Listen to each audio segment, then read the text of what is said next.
दिनांक 17 जून रोजी परभणी शहरामध्ये जो भव्य स्वरूपाचा मोर्चा निघणार आहे त्याची भूमिका आताच आम्ही निश्चित केलेली आहे।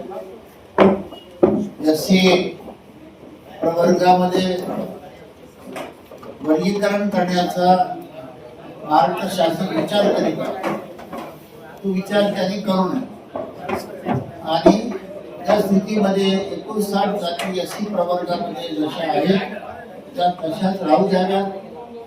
कुठल्याही प्रकारे बदल समितीच्या अहवालाचा विचार होऊ नये, भारतीय जी चूक केलेली आहे परत ती होऊ नये आणि बदल समितीने हा अहवाल समाजापर्यंत लोकांपर्यंत आलाच नाही, कुठेही सर्वे झाला नाही, विचारपूस करायला कोणीही खालच्या माणसापर्यंत आलं नाही। त्यामुळे हा एकांगी अहवाल आहे असं आम्ही मानतो। तेव्हा त्यासाठी म्हणून 17 जून रोजी 2026 शनिवार बाजारमधून आता जाहीर केल्याप्रमाणे परभणी जिल्ह्यामधला मोर्चा शहरापुरता नाही तर जिल्ह्यातले सर्व तालुके ग्रामीण भागातील लोक या विचाराला मानणारे सर्व यात सहभागी होणार आहेत आणि अत्यंत शांततेनं सनदशीर मार्गाने कायदेशीर सर्व प्रशासनाच्या परवानग्या घेऊन रीतसर हा मोर्चा आपल्या शहरामध्ये निघणार आहे। यापूर्वी बरेच मोर्चे आपल्या शहरामध्ये झालेले आहेत आणि परभणीच्या मोर्चाबद्दल आपल्या सगळ्यांना माहिती आहे। तेव्हा सर्व समाजातील सर्व घटकांनी, महिला, उपासक, तरुण, कार्यकर्ते सर्वांनी या मोर्चामध्ये मोठ्या संख्येनं सहभागी व्हावं आणि मोर्चा यशस्वी करून शासनाला हे आपण दाखवून द्यावं की वर्गीकरण केल्यानंतर काय गंभीर परिणाम भविष्यामध्ये होतील।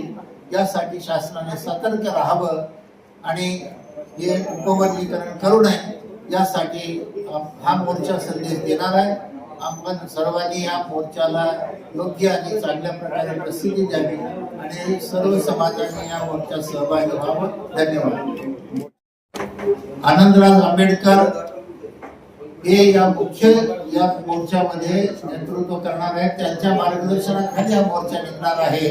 हे अगोदरच जाहीर झालेलं आहे।